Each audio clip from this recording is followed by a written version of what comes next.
Vatican council വിളിച്ചുകൂട്ടിയത് John 23 മാർപ്പാപ്പയാണ്. Council വിളിച്ചുകൂട്ടാൻ അദ്ദേഹം ഒരുപാട് താല്പര്യമെടുത്തു. അനേകം പ്രതിസന്ധികളെ തരണം ചെയ്താണ് അദ്ദേഹം കൗൺസിൽ വിളിച്ചുകൂട്ടിയത്.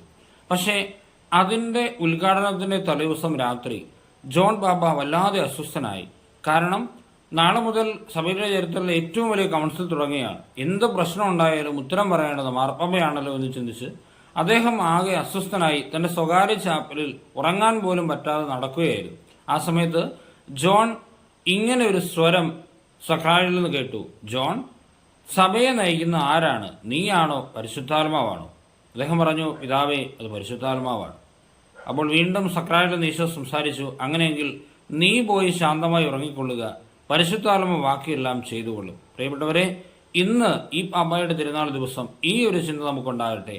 ദൈവാത്മാവ് നമ്മുടെ ജീവിതത്തിൽ ഇടപെടും, ഉറപ്പാണ്. നമ്മൾ ശാന്തമായിരുന്നാൽ മാത്രം മതി. എല്ലാവർക്കും ജോൺ 23 മാർപ്പാപ്പയുടെ തിരുനാൾ ആശംസകൾ.